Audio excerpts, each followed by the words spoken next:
Hello everyone, Sat Shri Akal. I welcome you all to Wi-Fi Wikipedia. My name is Navdeep Singh. Corona virus ਜਿਹਨੂੰ declare ਕਰ ਦਿੱਤਾ ਹੈਗਾ ਕਿ pandemic ਹੈਗੀ ਹੈ, ਉਹਦੇ ਬਾਰੇ ਆਪਾਂ ਕੁਝ ਵਰਡ ਡਿਸਕਸ ਕਰਾਂਗੇ ਜਿਹੜੇ ਨਿਊਜ਼ ਵਿੱਚ ਆਪਾਂ ਸੁਣਦੇ ਹੈਗੇ ਆ। ਆਪਾਂ ਪੰਜਾਬੀ ਦੇ ਵਿੱਚ ਉਹਨਾਂ ਦਾ ਬਰੀਫਲੀ ਥੋੜਾ ਜਿਹਾ ਸਟੱਡੀ ਕਰਾਂਗੇ ਕਿ ਉਹਨਾਂ ਦਾ ਕੀ ਮਤਲਬ ਹੈਗਾ। ਫਰਸਟਲੀ WHO ਨੇ ਜਿਹੜਾ ਆਫੀਸ਼ੀਅਲ ਨੇਮ ਦਿੱਤਾ ਹੈਗਾ ਵਾਇਰਸ ਦਾ, ਉਹਨੂੰ ਆਪਾਂ ਕਹਿੰਦੇ ਆ SARS-CoV-2 ਔਰ ਡਿਜ਼ੀਜ਼ ਦਾ ਨਾਮ ਹੈਗਾ COVID-19। ਇਹਨਾਂ ਵਿੱਚ ਡਿਫਰੈਂਸ ਹੈਗਾ, ਯਾਨੀ ਕਿ ਕਰੋਨਾ ਵਾਇਰਸ ਇੱਕ ਵਾਇਰਸ ਹੈਗਾ, ਡਿਜ਼ੀਜ਼ ਦਾ ਨਾਮ ਹੈਗਾ COVID-19। ਸਟਾਰਟਿੰਗ ਤੋਂ ਆਪਾਂ ਦੇਖਦੇ ਹੈਗੇ ਆ, ਕਰੋਨਾ ਵਾਇਰਸ ਇੱਕ ਫੈਮਿਲੀ ਹੈਗੀ ਹੈ ਵਾਇਰਸਿਸ ਦੀ। ਇਹਦੇ ਵਿੱਚ ਅਲੱਗ-ਅਲੱਗ ਵਾਇਰਸਿਸ ਹੈਗੇ ਨੇ, ਲੇਕਿਨ ਇਹ ਜਿਹੜਾ ਵਾਇਰਸ ਆਇਆ ਹੈਗਾ ਇਹਨੂੰ ਆਪਾਂ ਨੋਵਲ ਕਰੋਨਾ ਵਾਇਰਸ ਵੀ ਕਹਿੰਦੇ ਹੈਗੇ ਆ। ਲੈਟਿਨ ਭਾਸ਼ਾ ਦੇ ਵਿੱਚ ਨੋਵਲ ਦਾ ਮੀਨਿੰਗ ਹੁੰਦਾ ਹੈਗਾ ਨਿਊ, ਮੀਨਸ ਨਵਾਂ। WHO ਨੇ ਮੈਂ ਦੱਸਤਾ ਕਿ SARS-CoV-2 ਬਿਮਾਰੀ ਦਾ ਨਾਮ ਦੱਸਿਆ ਹੈਗਾ, ਆਫੀਸ਼ੀਅਲੀ ਡਿਕਲੇਅਰ ਕੀਤਾ ਹੈਗਾ। ਫੁੱਲ ਫਾਰਮ ਹੈਗਾ SARS ਦਾ severe acute respiratory syndrome corona virus 2। Corona virus 2 ਕਿਉਂ ਦੱਸਿਆ ਹੈਗਾ, ਕਿਉਂਕਿ ਐਕਚੁਅਲੀ ਪਹਿਲਾਂ ਵੀ ਕਰੋਨਾ ਵਾਇਰਸ ਨਾਲ ਇੱਕ ਡਿਜ਼ੀਜ਼ ਆਈ ਸੀ, ਉਹਦਾ ਨਾਮ ਸੀ SARS 2013 ਵਿੱਚ। ਇਹ ਵੀ ਵਰਲਡ ਵਾਈਡ ਸਪਰੈਡ ਹੋਈ ਸੀ। ਔਰ COVID-19 ਇਹ ਡਿਜ਼ੀਜ਼ ਦਾ ਨਾਮ ਹੈਗਾ ਜੋ SARS-CoV-2 ਨਾਲ ਹੁੰਦੀ ਹੈਗੀ ਹੈ। ਔਰ COVID-19 ਦਾ ਫੁੱਲ ਫਾਰਮ ਹੈਗਾ ਕਰੋਨਾ ਵਾਇਰਸ ਡਿਜ਼ੀਜ਼ 2019 ਕਿਉਂਕਿ 2019 ਵਿੱਚ ਸਾਹਮਣੇ ਆਈ ਹੈਗੀ ਹੈ, ਤਾਂ ਕਰਕੇ ਹੈ ਨਾ 2019 ਇਹਨੂੰ ਕਿਹਾ ਹੈਗਾ। ਕਰੋਨਾ ਮੀਨਸ ਕਰਾਊਨ, ਇਹ ਵੀ ਲੈਟਿਨ ਭਾਸ਼ਾ ਦਾ ਹੀ ਵਰਡ ਹੈਗਾ ਕਰਾਊਨ ਲਾਈਕ ਸਟਰਕਚਰ ਆਪਾਂ ਨੂੰ ਟੌਪ ਤੇ ਦਿਸਦਾ ਹੈ। ਇਹ ਜਿਹੜੀ ਪਿਕਚਰ ਹੈਗੀ ਹੈ ਇਹ ਮਾਈਕਰੋਸਕੋਪ ਦੇ ਅੰਡਰ ਲਈ ਗਈ ਹੈਗੀ ਹੈ। ਇਹ ਐਗਜ਼ੈਕਟ ਪਿਕਚਰ ਹੈਗੀ ਹੈ corona virus the. Isolation and quarantine ਆਪਾਂ ਇਹ ਵਰਡ ਸੁਣਦੇ ਹੀ ਰਹਿੰਦੇ ਹੈਗੇ। ਬੇਸਿਕਲੀ ਇਹਨਾਂ ਵਿੱਚ ਥੋੜਾ ਜਿਹਾ ਡਿਫਰੈਂਸ ਹੁੰਦਾ ਹੈ, ਜ਼ਿਆਦਾ ਡਿਫਰੈਂਸ ਨਹੀਂ ਹੁੰਦਾ। ਆਈਸੋਲੇਸ਼ਨ ਮੀਨ ਹੁੰਦਾ ਹੈਗਾ ਕਿ ਕੋਈ ਇਫੈਕਟਡ ਪਰਸਨ ਹੈਗਾ ਜੋ ਆਲਰੇਡੀ ਪੇਸ਼ੈਂਟ ਹੈਗਾ, ਜਿਹੜਾ ਪੋਜ਼ਿਟਿਵ ਟੈਸਟ ਆ ਚੁੱਕਾ ਹੈਗਾ, ਆਪਾਂ ਉਹਨੂੰ ਥੋੜਾ ਅਲੱਗ ਰੱਖਦੇ ਹੈਗੇ ਆ ਕਿ ਬਾਕੀ ਲੋਕਾਂ ਜਿਹੜੇ ਬਾਕੀ ਵੈਲ ਪਰਸਨਸ ਹੈਗੇ ਨੇ ਉਹਨਾਂ ਦੇ ਕੰਟੈਕਟ ਵਿੱਚ ਨਾ ਆਏ। ਮੇਨਲੀ ਹਸਪੀਟਲ ਦੇ ਵਿੱਚ ਹੀ ਰੱਖਿਆ ਜਾਂਦਾ ਹੈਗਾ, ਲੇਕਿਨ ਅੱਜ ਕੱਲ ਤੁਹਾਨੂੰ ਪਤਾ ਹੈ ਕਿ ਕਈ ਕੰਟਰੀਜ਼ ਇਦਾਂ ਦੀਆਂ ਹੈਗੀਆਂ ਨੇ ਜਿੱਥੇ ਈਵਨ ਪੇਸ਼ੈਂਟਸ ਬਹੁਤ ਜ਼ਿਆਦਾ ਹੋ ਗਏ ਨੇ ਔਰ ਹਸਪੀਟਲਸ ਘੱਟ ਪੈ ਗਏ ਨੇ, ਤੇ ਕਿਸੇ ਆਪਾਂ ਸਪੈਸੀਫਿਕ ਜਗ੍ਹਾ ਵੀ ਉਹਨਾਂ ਨੂੰ ਅਲੱਗ ਰੱਖ ਸਕਦੇ ਹੈਗੇ, ਉਹ ਵੀ ਆਈਸੋਲੇਸ਼ਨ ਹੀ ਹੁੰਦਾ ਹੈ। ਕੁਆਰੰਟੀਨ ਵਿੱਚ ਆਪਾਂ ਉਹ ਪਰਸਨਸ ਨੂੰ ਰੱਖਦੇ ਆ ਜਿਹੜੇ ਪੋਜ਼ਿਟਿਵ ਆ ਚੁੱਕੇ ਨੇ, ਉਹਨਾਂ ਦੇ ਕੰਟੈਕਟ ਵਿੱਚ ਜਿਹੜੇ ਪਰਸਨ ਆਏ ਨੇ ਉਹਨਾਂ ਨੂੰ ਆਪਾਂ ਕੁਆਰੰਟੀਨ ਵਿੱਚ ਰੱਖਦੇ ਹੈਗੇ। ਪੇਸ਼ੈਂਟ ਜ਼ੀਰੋ ਵੀ ਤੁਸੀਂ ਸੁਣਿਆ ਹੋਏਗਾ, ਪੇਸ਼ੈਂਟ ਜ਼ੀਰੋ ਜਾਂ ਫਿਰ ਇੰਡੈਕਸ ਕੇਸ। ਐਕਚੁਅਲੀ ਇਹ ਉਹ ਕੇਸ ਹੁੰਦਾ ਹੈਗਾ, ਉਹ ਪਰਸਨ ਹੁੰਦਾ ਜਿਹੜਾ ਫਰਸਟ ਪੇਸ਼ੈਂਟ ਹੁੰਦਾ, ਯਾਨੀ ਕਿ ਬਿਮਾਰੀ ਜਿੱਥੋਂ ਸਟਾਰਟ ਹੋਈ ਹੈ, ਜਿਹੜੇ ਪਰਸਨ ਤੋਂ ਸਟਾਰਟ ਹੋਈ ਹੈ, ਫਰਸਟ ਵਰਲਡ ਵਾਈਡ ਜਿਹੜਾ ਫਰਸਟ ਪਰਸਨ ਹੁੰਦਾ ਹੈਗਾ ਉਹਨੂੰ ਆਪਾਂ ਪੇਸ਼ੈਂਟ ਜ਼ੀਰੋ ਕਹਿੰਦੇ ਆ। ਇਹ ਕਾਫੀ ਇੰਪੋਰਟੈਂਟ ਹੈਗਾ ਕਿ ਪੇਸ਼ੈਂਟ ਜ਼ੀਰੋ ਪਤਾ ਲੱਗੇ, ਕਿਉਂਕਿ ਉਹਦੇ ਨਾਲ ਹੀ ਵੈਕਸੀਨ ਬਣਾਉਣੀ ਸੌਖੀ ਹੋ ਜਾਂਦੀ ਹੈ। ਹਾਲਾਂਕਿ ਅਜੇ ਤੱਕ ਕੋਈ ਅੱਦਾ ਦਾ ਕੇਸ ਅਜੇ ਤੱਕ ਨਹੀਂ ਆਇਆ ਸਾਹਮਣੇ ਜਿਹਨੂੰ ਆਪਾਂ ਐਗਜ਼ੈਕਟਲੀ ਕਹਿ ਸਕੀਏ ਕਿ ਇਹ ਕਰੋਨਾ ਵਾਇਰਸ ਦਾ ਪੇਸ਼ੈਂਟ ਜ਼ੀਰੋ ਹੈਗਾ। ਹਾਲਾਂਕਿ ਚਾਈਨਾ ਦੇ ਵਿੱਚ ਇੱਕ 57 ਈਅਰ ਦੀ ਲੇਡੀ ਹੈਗੀ ਹੈ, ਉਹਨਾਂ ਨੂੰ ਕਿਹਾ ਜਾ ਰਿਹਾ ਹੈ ਕਿ ਇਹ ਪੇਸ਼ੈਂਟ ਜ਼ੀਰੋ ਹੈ, ਲੇਕਿਨ ਐਗਜ਼ੈਕਟਲੀ ਹਜੇ ਵੀ ਆਪਾਂ ਨਹੀਂ ਕਹਿ ਸਕਦੇ, ਅਜੇ ਇਹਦੇ ਤੇ ਵੀ ਰਿਸਰਚ ਚੱਲ ਰਹੀ ਹੈਗੀ ਹੈ। ਪੇਸ਼ੈਂਟ ਜ਼ੀਰੋ ਦਾ ਪਤਾ ਕਰਨਾ ਬਹੁਤ ਜ਼ਰੂਰੀ ਹੈ, ਕਿਉਂਕਿ ਵਾਇਰਸ ਆਪਣੇ ਆਪ ਨੂੰ ਮਿਊਟੇਟ ਕਰ ਲੈਂਦਾ, ਯਾਨੀ ਕਿ ਚੇਂਜ ਕਰ ਲੈਂਦਾ। ਤਾਂ ਕਰਕੇ ਵੈਕਸੀਨ ਆਪਾਂ ਬਣਾਉਣੀ ਹੈ ਤੇ ਉਹ ਸਟਾਰਟਿੰਗ ਤੋਂ ਆਪਾਂ ਚੈੱਕ ਕਰਦੇ ਹਾਂ ਕਿ ਵਾਇਰਸ ਨੇ ਕਿੰਨੀ ਵਾਰ ਆਪਣੇ ਆਪ ਨੂੰ ਚੇਂਜ ਕੀਤਾ ਹੈਗਾ, ਔਰ ਹੁਣ ਆਪਾਂ ਨਵੀਂ ਕਿੱਦਾਂ ਦੀ ਮੈਡੀਸਿਨ ਬਣਾਈਏ ਕਿ ਉਹਦੇ ਨਾਲ ਉਹ ਠੀਕ ਹੋ ਸਕੇ। ਮਿਊਟੇਸ਼ਨ ਜਿਹੜਾ ਵਰਡ ਹੈਗਾ ਇਹਦਾ ਮਤਲਬ ਹੀ ਹੁੰਦਾ ਚੇਂਜ। ਇੱਕ ਵਾਇਰਸ ਆਪਣੇ ਆਪ ਨੂੰ ਚੇਂਜ ਕਰ ਲੈਂਦਾ ਹੈ ਕਿ ਉਹ ਈਜ਼ੀਲੀ ਟ੍ਰਾਂਸਮਿਟ ਹੋ ਸਕੇ। ਇੱਥੇ ਤੁਸੀਂ ਦੇਖ ਰਹੇ ਹੋਗੇ ਕਿ 8 ਸਟ੍ਰੇਨ ਯਾਨੀ ਕਿ 8 ਟਾਈਪ ਤੱਕ ਹੁਣ ਆਪਣੇ ਆਪ ਨੂੰ ਚੇਂਜ ਕਰ ਚੁੱਕਾ ਹੁਣ ਤੱਕ। ਜੀਨੋਮਸ ਹੁੰਦੇ ਨੇ, ਜੋ ਜੀਨਸ ਹੁੰਦੀਆਂ ਉਹਦੇ ਤੋਂ ਰਿਲੇਟਡ ਇਹ ਵਰਡ ਹੈਗਾ ਜੀਨੋਮ। 30,000 ਤਰੀਕੇ ਦੀ ਜੀਨੋਮ ਹੈਗੀਆਂ ਨੇ, ਯਾਨੀ ਕਿ ਅਗਰ ਤੁਸੀਂ ਸਮਝ ਲਓ ਕਿ 30,000 ਦੇ ਵਿੱਚੋਂ ਕੋਈ ਇੱਕ ਵੀ ਚੇਂਜ ਹੋ ਜਾਏ ਤੇ ਤਾਂ ਵੀ ਪੂਰਾ ਦਾ ਪੂਰਾ ਵਾਇਰਸ ਚੇਂਜ ਹੋ ਜਾਏਗਾ, ਔਰ ਇਹਨੂੰ ਹੀ ਕਹਿੰਦੇ ਆ ਕਿ ਮਿਊਟੇਸ਼ਨ ਹੋ ਗਿਆ। ਤੁਸੀਂ ਇੱਥੇ nextstrain.org ਇਹ ਵੈਬਸਾਈਟ ਹੈਗੀ ਹੈ, ਇਹਦੇ ਤੇ ਆਪਾਂ ਲੇਟੈਸਟ ਜੋ ਵੀ ਸਟ੍ਰੇਨਸ ਆਏ ਨੇ ਕਰੋਨਾ ਵਾਇਰਸ ਦੇ ਆਪਾਂ ਇਹਦੇ ਤੇ ਚੈੱਕ ਕਰ ਸਕਦੇ ਹੈਗੇ। ਫੀਲਾਈਨ ਕਰੋਨਾ ਵਾਇਰਸ ਕੀ ਹੈਗਾ, ਐਕਚੁਅਲੀ ਇਹ ਹਿਊਮਨ ਵਾਇਰਸਿਸ ਨਹੀਂ ਹੁੰਦੇ, ਇਹ ਐਨੀਮਲਸ ਦੇ ਵਿੱਚ ਮਿਲਦੇ ਹੈਗੇ ਨੇ, ਔਰ ਮੇਨਲੀ ਇਹਨੂੰ ਕੈਟਸ ਦੇ ਵਿੱਚ ਆਪਾਂ ਦੇਖਿਆ ਹੈਗਾ। ਹਜੇ ਤੱਕ ਇਦਾਂ ਦਾ ਐਵੀਡੈਂਸ ਕੋਈ ਵੀ ਨਹੀਂ ਮਿਲਿਆ ਜਿਹਦੇ ਵਿੱਚ ਐਨੀਮਲਸ ਤੋਂ ਇਨਸਾਨਾਂ ਦੇ ਵਿੱਚ ਕਰੋਨਾ ਵਾਇਰਸ ਟ੍ਰਾਂਸਫਰ ਹੋਇਆ ਹੋਇਆ ਜਾਂ ਟ੍ਰਾਂਸਮਿਟ ਹੋਇਆ ਹੋਇਆ। ਅਦਰਵਾਈਜ਼ ਕਹਿ ਰਹੇ ਨੇ ਕਿ ਬਹੁਤ ਜ਼ਿਆਦਾ ਕੇਸਿਸ ਇਦਾਂ ਦੇ ਆ ਚੁੱਕੇ ਨੇ, ਲੇਕਿਨ ਹਲੇ ਵੀ ਕੋਈ ਐਗਜ਼ੈਕਟ ਰਿਸਰਚ ਨਹੀਂ ਹੈਗੀ, ਪੀਅਰ ਰਿਵਿਊਡ ਰਿਸਰਚ ਨਹੀਂ ਹੈਗੀ। ਇੱਥੇ ਤੁਸੀਂ ਪੜ੍ਹ ਰਹੋਗੇ no peer reviewed research available. Peer reviewed means ਹੁੰਦਾ ਹੈ ਕਿ ਕੋਈ ਇਦਾਂ ਦੀ ਰਿਸਰਚ ਹੋਏ ਜਿਹਦੇ ਤੇ ਸਾਇੰਟਿਸਟ ਨੇ ਠੱਪਾ ਲਗਾ ਦਿੱਤਾ ਹੋਏ ਕਿ ਹਾਂ ਹੁਣ ਇਹ ਚੀਜ਼ ਆਪਾਂ ਮੰਨ ਸਕਦੇ ਹੈਗੇ ਆ। ਹਲੇ ਤੱਕ ਕੋਈ ਇਦਾਂ ਦੀ ਰਿਪੋਰਟ ਤੇ ਕੋਈ ਠੱਪਾ ਨਹੀਂ ਲੱਗਿਆ ਕਿ ਐਨੀਮਲਸ ਤੋਂ ਹਿਊਮਨ ਵਿੱਚ ਟ੍ਰਾਂਸਫਰ ਹੋ ਰਹੀ ਹੋਏ। ਇਨਕਿਊਬੇਸ਼ਨ ਪੀਰੀਅਡ ਉਹ ਟਾਈਮ ਪੀਰੀਅਡ ਹੁੰਦਾ ਹੈ ਜਦੋਂ ਪੇਸ਼ੈਂਟ ਦਾ ਫਰਸਟ ਸਿੰਪਟਮ ਸਾਹਮਣੇ ਆਉਂਦਾ ਹੈ, ਅਰਲੀ ਸਿੰਪਟਮਸ ਜਿਹਨੂੰ ਕਹਿੰਦੇ ਹੈਗੇ ਆ, ਉਹ ਜਦੋਂ ਫਰਸਟ ਸਿੰਪਟਮ ਸ਼ੋ ਹੁੰਦਾ, that is incubation period. Incubation period corona virus the 1 to 14 days ਹੈਗਾ। ਇਹ ਸਿੰਪਟੋਮੈਟਿਕ ਕੇਸਿਸ, ਇਹ ਕੇਸਿਸ ਉਹ ਹੁੰਦੇ ਨੇ, ਇਹਨੂੰ ਆਪਾਂ ਸਟੈਲਥ ਮੋਡ ਵੀ ਕਹਿ ਦਿੰਦੇ ਆ ਕਿ ਸਟੈਲਥ ਪੀਰੀਅਡ ਵਿੱਚ ਹੈਗਾ ਜਾਂ ਸਟੈਲਥ ਸਪਰੈਡ ਹੋ ਰਿਹਾ ਹੈਗਾ, ਸਾਇਲੈਂਟ ਸਪਰੈਡ ਹੋ ਰਿਹਾ ਹੈਗਾ। ਇੱਕ ਪਰਸਨ, ਫੋਰ ਐਗਜ਼ਾਮਪਲ ਇੱਕ ਪਰਸਨ ਅਫੈਕਟਡ ਹੈਗਾ ਕਰੋਨਾ ਵਾਇਰਸ ਦਾ, ਲੇਕਿਨ ਉਹਨੂੰ ਨਹੀਂ ਪਤਾ। ਕਿਉਂ ਨਹੀਂ ਪਤਾ? ਕਿਉਂਕਿ ਉਹਨੂੰ ਕੋਈ ਐਦਾਂ ਦੇ ਸਿੰਪਟਮਸ ਹੀ ਨਹੀਂ ਆ ਰਹੇ। ਫੋਰ ਐਗਜ਼ਾਮਪਲ ਜਿਹੜੇ ਸਿੰਪਟਮਸ ਹੈਗੇ ਨੇ, ਸਾਨੂੰ ਪਤਾ ਹੈ ਕਿ ਕੋਲਡ ਹੋ ਜਾਂਦਾ ਹੈਗਾ, ਜ਼ੁਕਾਮ ਹੋ ਜਾਂਦਾ ਹੈ, ਖਾਂਸੀ ਹੁੰਦੀ ਹੈ, ਇਹ ਸਭ ਸਿੰਪਟਮਸ ਅਗਰ ਨਹੀਂ ਆ ਰਹੇ ਤੇ ਆਬਵੀਅਸਲੀ ਬੰਦਾ ਆਪਣੇ ਆਪ ਨੂੰ ਸਮਝੇਗਾ ਕਿ ਮੈਂ ਤਾਂ ਫਿਟ ਐਂਡ ਫਾਈਨ ਹਾਂ। ਲੇਕਿਨ ਉਹ ਕੈਰੀ ਕਰ ਰਿਹਾ ਹੈਗਾ ਆਪਣੀ ਬਾਡੀ ਦੇ ਵਿੱਚ ਵਾਇਰਸ ਨੂੰ, ਔਰ ਉਹ ਵਾਇਰਸ ਨੂੰ ਟਰਾਂਸਮਿਟ ਵੀ ਕਰ ਸਕਦਾ ਹੈ ਆਪਣੇ ਤੋਂ ਕਿਸੇ ਹੋਰ ਪਰਸਨ ਦੇ ਵਿੱਚ, ਤੇ ਇਹ ਬਹੁਤ ਹੀ ਖਤਰਨਾਕ ਚੀਜ਼ ਹੈਗੀ ਹੈ। ਇੱਕ ਪ੍ਰੋਫੈਸਰ ਹੈਗੇ ਨੇ, ਪ੍ਰੋਫੈਸਰ ਸਰਗੀਆ, ਇਹਨਾਂ ਨੇ ਇਟਲੀ ਦੇ ਵਿੱਚ ਇੱਕ ਟਾਊਨ ਦੇ ਵਿੱਚ ਰਿਸਰਚ ਕੀਤੀ ਸੀ, ਔਰ ਉੱਥੇ ਇਹਨਾਂ ਨੂੰ ਪਤਾ ਲੱਗਿਆ ਕਿ 50 to 70% ਜਿਹੜੇ ਆਬਾਦੀ ਹੈਗੀ ਹੈ ਉਹਨਾਂ ਦੇ ਵਿੱਚ ਇਹ ਸਿੰਪਟੋਮੈਟਿਕ ਕੇਸਿਸ ਹੈਗੇ ਨੇ। ਮੀਨਸ ਉਹਨਾਂ ਨੂੰ ਕੋਈ ਵੀ ਸਿੰਪਟਮ ਸ਼ੋ ਨਹੀਂ ਹੋ ਰਿਹਾ।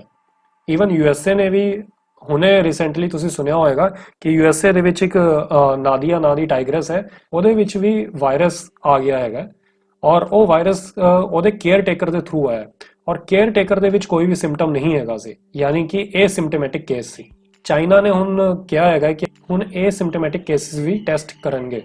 ਐਂਡੇਮਿਕ, ਐਪੀਡੈਮਿਕ ਐਂਡ ਪੈਂਡੇਮਿਕ, ਇਹ ਤਿੰਨ ਵਰਡ ਹੈਗੇ ਨੇ, ਇਹਨਾਂ ਦੇ ਬਾਰੇ ਵੀ ਪਤਾ ਹੋਣਾ ਚਾਹੀਦਾ। ਐਂਡੇਮਿਕ ਮੀਨਸ ਹੁੰਦਾ ਕੋਈ ਏਦਾਂ ਦੀ ਡਿਜ਼ੀਜ਼ ਜਿਹੜੀ ਕਾਫੀ ਲੌਂਗ ਟਾਈਮ ਤੋਂ ਇੱਕ ਪਾਰਟਿਕੂਲਰ ਏਰੀਆ ਦੇ ਵਿੱਚ ਫੈਲੀ ਹੋਏ। ਫੋਰ ਐਗਜ਼ਾਮਪਲ ਮਲੇਰੀਆ ਅਫਰੀਕਾ ਦੇ ਵਿੱਚ ਫੈਲਿਆ, ਉਹ ਕਾਫੀ ਟਾਈਮ ਲੌਂਗ ਪੀਰੀਅਡ ਤੋਂ ਉੱਥੇ ਫੈਲਿਆ ਹੋਇਆ। ਫਿਰ ਆਉਂਦਾ ਐਪੀਡੈਮਿਕ। ਐਪੀਡੈਮਿਕ ਹੁੰਦਾ ਹੈ ਕਿ ਇੱਕ ਲਾਰਜ ਆਊਟਬ੍ਰੇਕ ਹੋ ਜਾਏ, ਬਹੁਤ ਜਲਦੀ ਇੱਕ ਡਿਜ਼ੀਜ਼ ਫੈਲ ਜਾਏ ਔਰ ਬਹੁਤ ਵੱਡੇ ਏਰੀਆ ਦੇ ਵਿੱਚ ਫੈਲ ਜਾਏ। ਕੋਵਿਡ-19 ਜਿਹੜੀ ਡਿਜ਼ੀਜ਼ ਹੈਗੀ ਹੈ, ਇਹ ਵੀ ਪਹਿਲਾਂ ਐਪੀਡੈਮਿਕ ਹੀ ਸੀ 11 ਫਰਵਰੀ ਤੱਕ। ਬਾਅਦ ਚ WHO ਨੇ ਇਹਨੂੰ ਡਿਕਲੇਅਰ ਕਰਤਾ ਕਿ ਇਹ ਪੈਂਡੇਮਿਕ ਹੈ। ਪੈਂਡੇਮਿਕ ਕੀ ਹੁੰਦਾ ਹੈ ਕਿ ਲਾਰਜ ਆਊਟਬ੍ਰੇਕ ਤੇ ਹੁੰਦਾ ਹੈ ਇਹ ਡਿਜ਼ੀਜ਼ ਦਾ, ਲੇਕਿਨ ਇਹ ਵਰਲਡ ਵਾਈਡ ਸਪਰੈਡ ਹੋ ਜਾਂਦੀ ਹੈ। ਤੇ ਟੋਟਲ ਕੰਟਰੀਜ਼ ਤੁਹਾਨੂੰ ਪਤਾ ਹੋਣਗੀਆਂ ਕਿ ਵਰਲਡ ਦੇ ਵਿੱਚ 193 ਹੈਗੀਆਂ ਨੇ, ਔਰ ਇਸ ਟਾਈਮ ਜਦੋਂ ਮੈਂ ਵੀਡੀਓ ਬਣਾ ਰਿਹਾ ਹੈਗਾ 180 ਪਲੱਸ ਕੰਟਰੀਜ਼ ਦੇ ਵਿੱਚ ਇਹ ਫੈਲ ਚੁੱਕਾ ਹੈ। ਇੱਥੇ ਤੁਸੀਂ ਮੈਪ ਵਿੱਚ ਦੇਖ ਸਕਦੇ ਹੋ, ਆਲਮੋਸਟ ਸਾਰੀ ਜਗ੍ਹਾ ਹੈਗਾ, ਕੁਝ ਮੇਜਰ ਆਈਲੈਂਡਸ ਨੂੰ ਛੱਡ ਕੇ ਬਾਕੀ ਹਰ ਕੰਟਰੀਜ਼ ਦੇ ਵਿੱਚ ਇਹ ਫੈਲ ਚੁੱਕਾ। ਸਾਈਟੋਕਾਈਨ ਸਟਾਰਮ, ਨਿਊਜ਼ਪੇਪਰ ਵਿੱਚ ਆਪਾਂ ਪੜ੍ਹਿਆ ਹੋਏਗਾ ਕਿ ਸਾਈਟੋਕਾਈਨ ਸਟਾਰਮ ਨਾਲ ਪੇਸ਼ੈਂਟਸ ਦੀ ਡੈਥ ਹੋ ਗਈ, ਜਾਂ ਫਿਰ ਸਾਈਟੋਕਾਈਨ ਦੇ ਥਰੂ ਪੇਸ਼ੈਂਟਸ ਦੀ ਡੈਥ ਹੋ ਗਈ। ਯਾਨੀ ਕਿ ਕਰੋਨਾ ਵਾਇਰਸ ਨਾਲ ਡੈਥ ਨਹੀਂ ਹੋਈ, ਸਾਈਟੋਕਾਈਨ ਨਾਲ ਡੈਥ ਹੋ ਗਈ। ਸਾਈਟੋਕਾਈਨ ਐਕਚੁਅਲੀ ਹੁੰਦਾ ਹੈ ਕਿ ਓਵਰ ਪ੍ਰੋਡਕਸ਼ਨ ਇਮਿਊਨ ਸੈਲਸ ਦੀ।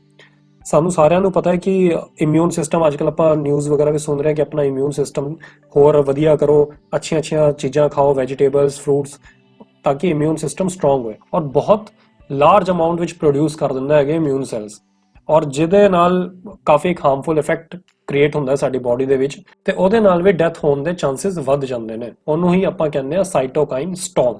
ਇੰਡੀਅਨ ਕੰਟਰੀ ਦੇ ਅਕੋਰਡਿੰਗ ਆਪਾਂ ਜੇ ਡਿਸਕਸ ਕਰੀਏ ਤੇ ਲੋਕਡਾਊਨ ਜਿਹੜਾ ਹੁੰਦਾ ਹੈ ਇਹ ਕੋਈ ਵੀ ਲੀਗਲ ਟਰਮ ਨਹੀਂ ਹੈਗੀ ਹੈ। ਇਹਨੂੰ ਆਪਾਂ ਐਕਚੁਅਲੀ 1897 ਦੇ ਵਿੱਚ ਐਪੀਡੈਮਿਕ ਡਿਜ਼ੀਜ਼ ਐਕਟ ਬਣਿਆ ਸੀ, ਉਹਦੇ ਅੰਡਰ ਆਂਦਾ ਹੈਗਾ ਲੋਕਡਾਊਨ। ਐਪੀਡੈਮਿਕ ਡਿਜ਼ੀਜ਼ ਐਕਟ ਦੇ ਅੰਡਰ ਕੁਝ ਪਾਵਰਸ ਮਿਲਦੀਆਂ ਨੇ ਗਵਰਨਮੈਂਟ ਨੂੰ, ਜਿਹਦੇ ਥਰੂ ਉਹ ਕੁਝ ਰੈਸਟ੍ਰਿਕਸ਼ਨਸ ਲਗਾ ਸਕਦੇ ਨੇ as per need. Collector and CMO particular area ਦੇ ਵਿੱਚ ਲੋਕਡਾਊਨ ਨੂੰ ਲਗਾ ਸਕਦਾ ਹੈ। ਇੱਥੇ ਪੁਲਿਸ ਨੂੰ ਕੋਈ ਵੀ ਪਾਵਰ ਨਹੀਂ ਹੁੰਦੀ ਅਰੈਸਟ ਕਰਨ ਦੀ। ਹਾਲਾਂਕਿ IPC ਸੈਕਸ਼ਨ 269, 270 ਐਂਡ 271 ਦੇ ਅੰਡਰ ਇਹਨਾਂ ਨੂੰ ਪਾਵਰਸ ਮਿਲਦੀਆਂ। ਕਰਫਿਊ ਤੁਹਾਨੂੰ ਪਤਾ ਹੈ CRPC ਯਾਨੀ ਕਿ ਕ੍ਰਿਮੀਨਲ ਪ੍ਰੋਸੀਜਰ ਕੋਡ ਦੇ ਅੰਡਰ ਇੱਕ ਸੈਕਸ਼ਨ 144 ਹੈਗਾ, ਉਹਦੇ ਥਰੂ ਕਰਫਿਊ ਅਪਲਾਈ ਕੀਤਾ ਜਾ ਸਕਦਾ ਹੈ। ਐਡਮਿਨਿਸਟ੍ਰੇਸ਼ਨ ਇਹਨੂੰ ਅਪਲਾਈ ਕਰਦੀ ਹੈਗੀ ਹੈ, ਇੰਪੋਜ਼ ਕਰਦੀ ਹੈ, ਔਰ ਐਮਰਜੈਂਸੀ ਸਰਵਿਸਿਜ਼ ਇਹਦੇ ਵਿੱਚ ਚਲਦੀਆਂ ਰਹਿੰਦੀਆਂ ਨੇ। ਹਾਲਾਂਕਿ ਲੋਕਡਾਊਨ ਦੇ ਵਿੱਚ ਐਸੈਂਸ਼ੀਅਲ ਸਰਵਿਸਿਜ਼ ਵੀ ਚਲਦੀਆਂ ਨੇ, ਲੇਕਿਨ ਇੱਥੇ ਇੱਕ ਡਿਫਰੈਂਸ ਹੈ ਕਿ ਐਸੈਂਸ਼ੀਅਲ ਸਰਵਿਸਿਜ਼ ਇੱਥੇ ਰੁਕ ਜਾਂਦੀਆਂ ਨੇ ਸਾਰੀਆਂ, ਓਨਲੀ ਐਮਰਜੈਂਸੀ ਸਰਵਿਸਿਜ਼ ਚਲਦੀਆਂ ਨੇ ਕਰਫਿਊ ਦੇ ਵਿੱਚ, ਔਰ ਇੱਥੇ ਅਰੈਸਟਿੰਗ ਪਾਵਰ ਮਿਲ ਜਾਂਦੀ ਹੈਗੀ ਹੈ ਪੁਲਿਸ ਨੂੰ। ਫੋਮਾਈਟ ਕੋਈ ਵੀ ਇੱਦਾਂ ਦੀ ਚੀਜ਼ ਹੋ ਸਕਦੀ ਹੈ ਜਿੱਥੇ ਬਾਰ-ਬਾਰ ਕਿਸੇ ਪੇਸ਼ੈਂਟ ਦੇ ਹੱਥ ਲੱਗ ਰਹੇ ਹੋਣ, ਔਰ ਬਾਕੀ ਜਿਹੜੇ ਵੈਲ ਪਰਸਨਸ ਨੇ ਉਹਨਾਂ ਦੇ ਵੀ ਹੱਥ ਲੱਗ ਰਹੇ ਹੋਣ। ਫੋਰ ਐਗਜ਼ਾਮਪਲ ਇੱਕ ਪੇਸ਼ੈਂਟ ਹੈਗਾ, ਉਹਦੇ ਵਿੱਚ ਅਜੇ ਸਿੰਪਟਮਸ ਨਹੀਂ ਆਏ ਨੇ, ਤੇ ਫਰਸਟਲੀ ਅਗਰ ਉਹਨੂੰ ਖਾਂਸੀ ਹੋਈ ਸਟਾਰਟਿੰਗ ਵਿੱਚ, ਔਰ ਉਹਨੇ ਉਸ ਟਾਈਮ ਟਿਸ਼ੂ ਪੇਪਰ, ਹੈਂਕੀ ਵਗੈਰਾ ਕੋਈ ਰੁਮਾਲ ਯੂਜ਼ ਨਹੀਂ ਕੀਤਾ, ਹੱਥ ਰੱਖ ਕੇ ਖੰਘ ਕਰ ਲਈ, ਬਾਅਦ 'ਚ ਉਹੀ ਹੱਥ ਨਾਲ ਉਹਨੇ ਇੱਕ ਡੋਰ ਨੂੰ ਖੋਲਿਆ, ਡੋਰ ਨੋਬ ਤੇ ਹੱਥ ਲਗਾਇਆ, ਔਰ ਉਹ ਡੋਰ ਖੋਲਿਆ ਤੇ ਉਹ ਜਿਹੜੇ ਵਾਇਰਸਿਸ ਹੈਗੇ ਨੇ ਉਹ ਵਾਇਰਸਿਸ ਡੋਰ ਨੋਬ ਦੇ ਵਿੱਚ ਵੀ ਆ ਜਾਣਗੇ। ਤੇ ਹੁਣ ਕੋਈ ਵੈਲ ਪਰਸਨ ਇੱਥੇ ਜਾਏ, ਉਹ ਜਦੋਂ ਇੱਥੇ ਹੱਥ ਲਗਾਏਗਾ ਤੇ ਉਹਨੂੰ ਵੀ ਪੂਰੇ ਚਾਂਸਸ ਨੇ ਕਿ COVID-19 ਹੋ ਜਾਏ। R0, ਇਹਨੂੰ R0 ਵੀ ਕਹਿੰਦੇ ਹੈਗੇ। ਇਹ ਰਿਪਰੋਡਕਟਿਵ ਨੰਬਰ ਹੁੰਦਾ ਹੈ ਵਾਇਰਸਿਸ ਦਾ। ਮਤਲਬ ਇੱਕ ਪੇਸ਼ੈਂਟ ਤੋਂ ਦੂਜੇ ਪੇਸ਼ੈਂਟ ਤੱਕ ਕਿੰਨੀ ਜਲਦੀ ਫੈਲਦਾ ਹੈ, ਯਾਨੀ ਕਿ ਕਿੰਨੀ ਜਲਦੀ ਇੱਕ ਵਾਇਰਸ ਅਫੈਕਟ ਕਰਦਾ ਹੈਗਾ ਕਿਸੇ ਇੱਕ ਕੰਟਰੀ ਦੇ ਵਿੱਚ ਜਾਂ ਪੂਰੇ ਵਰਲਡ ਵਿੱਚ। SARS-CoV-2 ਜਿਹੜਾ ਵਾਇਰਸ ਹੈਗਾ ਇਹਦਾ R0 WHO ਨੇ ਦੱਸਿਆ 2.3 to 3, ਮਤਲਬ 3% ਤੱਕ ਅਫੈਕਟ ਕਰ ਸਕਦਾ ਹੈ, ਯਾਨੀ ਕਿ ਇੱਕ ਅਗਰ ਪਰਸਨ ਨੂੰ ਵਾਇਰਸ ਹੈਗਾ ਹੈ ਤੇ ਉਹ ਅੱਗੇ ਫੈਲਾ ਸਕਦਾ ਹੈ, ਅੱਗੇ 3% ਨੂੰ ਹੋਰ ਫੈਲਾ ਸਕਦਾ ਹੈ। ਹਾਲਾਂਕਿ ਇਹ ਹਰ ਕੰਟਰੀ ਵਿੱਚ ਅਲੱਗ-ਅਲੱਗ ਆਉਂਦਾ ਹੈਗਾ, ਕਿਸੇ ਕੰਟਰੀ ਵਿੱਚ ਇਸ ਤੋਂ ਵੀ ਜ਼ਿਆਦਾ ਵੀ ਹੋ ਸਕਦਾ ਹੈ ਔਰ ਕਿਸੇ ਕੰਟਰੀ ਵਿੱਚ ਪਾਰਟਿਕੂਲਰ ਏਰੀਆ ਦੇ ਵਿੱਚ ਅਲੱਗ-ਅਲੱਗ ਦੱਸਿਆ ਜਾਂਦਾ ਹੈ, ਲੇਕਿਨ ਵਰਲਡ ਵਾਈਡ ਜਿਹੜਾ ਦੱਸਿਆ ਗਿਆ 2.3 ਤੋਂ ਲੈ ਕੇ 3 ਤੱਕ ਹੋ ਸਕਦਾ ਹੈ। RT PCR test and rapid test, ਤੁਸੀਂ ਸੁਣ ਰਹੇ ਹੋਗੇ ਨਿਊਜ਼ ਵਿੱਚ ਕਿ ਰੈਪਿਡ ਟੈਸਟ ਅੱਜਕੱਲ ਕਰ ਰਹੇ ਹੈਗੇ ਨੇ ਤਾਂ ਕਿ ਜਲਦੀ ਪਤਾ ਲੱਗ ਜਾਏ ਕਿ ਕਿਹੜੇ-ਕਿਹੜੇ ਪੇਸ਼ੈਂਟ ਹੈਗੇ ਨੇ ਕੰਟਰੀਜ਼ ਦੇ ਵਿੱਚ। ਇਸ ਤੋਂ ਪਹਿਲਾਂ ਆਰਟੀ-ਪੀਸੀਆਰ, ਜਿਹਦਾ ਨਾਮ ਹੈਗਾ ਫੁੱਲ ਫਾਰਮ ਹੈਗਾ reverse transcription polymerise chain reaction.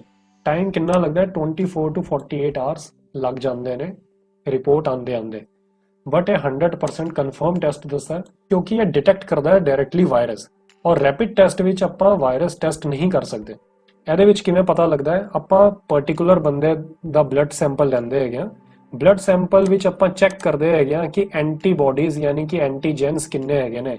ਅਗਰ ਇੱਕ ਵਾਇਰਸ ਹੈਗਾ ਤੇ ਬਾਡੀ ਉਹਦੇ ਨਾਲ ਲੜੇਗੀ, ਇਮਿਊਨ ਸਿਸਟਮ ਲੜੇਗਾ ਤੇ ਐਂਟੀਜੈਨਸ ਬਣਾਏਗਾ, ਤੇ ਜਦੋਂ ਜ਼ਿਆਦਾ ਐਂਟੀਜੈਨਸ ਬਣ ਰਹੇ ਨੇ ਦੈਟ ਮੀਨਸ ਕੁਛ ਨਾ ਕੁਛ ਅੰਦਰ ਪ੍ਰੋਬਲਮ ਹੈਗੀ ਹੈ। 100% ਤਾਂ ਨਹੀਂ ਦੱਸਦਾ ਕਿ ਆਪਾਂ ਪਾਰਟਿਕੂਲਰਲੀ ਨਹੀਂ ਕਹਿ ਸਕਦੇ ਕਿ ਕਿਹੜਾ ਵਾਇਰਸ ਹੈਗਾ, ਮੇ ਵੀ ਕਿਸੇ ਹੋਰ ਵਾਇਰਸ ਨਾਲ ਉਹ ਪੇਸ਼ੈਂਟ ਪਹਿਲਾਂ ਹੀ ਇਫੈਕਟਿਵ ਹੋਏ ਔਰ ਇਸ ਕਰਕੇ ਐਂਟੀਜੈਨਸ ਜ਼ਿਆਦਾ ਬਣ ਰਹੇ ਹੋਣ ਉਹਦੀ ਬਾਡੀ ਵਿੱਚ ਔਰ ਡਿਟੈਕਟ ਹੋ ਗਿਆ ਕਿ ਬਈ ਐਂਟੀਜੈਨਸ ਜ਼ਿਆਦਾ ਬਣ ਰਹੇ ਨੇ ਤੇ ਮੇ ਵੀ ਇਹਦੇ ਵਿੱਚ ਕਰੋਨਾ ਵਾਇਰਸ ਹੈ, ਲੇਕਿਨ ਆਪਾਂ ਪਾਰਟਿਕੂਲਰਲੀ ਨਹੀਂ ਕਹਿ ਸਕਦੇ ਕਿ ਕਰੋਨਾ ਵਾਇਰਸ ਨਾਲ ਹੀ ਅਫੈਕਟਡ ਹੈ, ਕੋਈ ਹੋਰ ਡਿਜ਼ੀਜ਼ ਵੀ ਹੋ ਸਕਦੀ ਹੈ। ਤੇ ਰੈਪਿਡ ਟੈਸਟ ਦਾ ਫੁੱਲ ਫਾਰਮ ਇੱਥੇ ਹੈਗਾ ਰੈਪਿਡ ਇਨਫਲੂਐਂਜ਼ਾ ਡਾਇਗਨੋਸਟਿਕ ਟੈਸਟ। ਇਹਦਾ ਰਿਜ਼ਲਟ ਵਿਦਿਨ 30 ਮਿੰਟਸ ਆ ਜਾਂਦਾ ਹੈਗਾ ਬਟ 100% ਕਨਫਰਮ ਨਹੀਂ ਦੱਸਦਾ। ਇੱਥੇ ਵੀਡੀਓ ਖਤਮ ਹੁੰਦੀ ਹੈ, ਲੇਕਿਨ ਐਂਡ ਵਿੱਚ ਤੁਹਾਨੂੰ ਮੈਂ ਇੱਕ ਕੁਐਸਚਨ ਪੁੱਛਣਾ ਚਾਹੁੰਦਾ, plasma therapy for corona virus, ਇਹ ਇੱਕ ਨਵਾਂ ਵਰਡ ਆ ਰਿਹਾ ਹੈਗਾ ਨਿਊਜ਼ ਵਿੱਚ, ਤੁਸੀਂ ਸੁਣ ਰਹੇ ਹੋਗੇ ਕਾਫੀ। ਇਹਦੇ ਬਾਰੇ ਤੁਸੀਂ ਕਮੈਂਟ ਬਾਕਸ ਵਿੱਚ ਦੱਸੋ ਕਿ ਜੇ ਤੁਹਾਨੂੰ ਪਤਾ ਹੈਗਾ ਕੁਝ ਇਹਦੇ ਬਾਰੇ ਤੇ ਕੀ ਚੀਜ਼ ਹੁੰਦੀ ਹੈ। ਮੈਂ ਵੀ ਕਮੈਂਟ ਬਾਕਸ ਵਿੱਚ ਹੀ ਇਹਦਾ ਆਨਸਰ ਦੱਸਾਂਗਾ, ਲੇਕਿਨ ਉਸ ਤੋਂ ਪਹਿਲਾਂ ਤੁਸੀਂ ਟਰਾਈ ਕਰੋ ਕਿ ਪਲਾਜ਼ਮਾ ਥੈਰੇਪੀ ਕਰੋਨਾ ਵਾਇਰਸ ਦੇ ਕੇਸ ਵਿੱਚ ਕਿਹੜੀ ਨਵੀਂ ਚੀਜ਼ ਹੈਗੀ ਹੈ। So thanks for watching this video, god bless you all.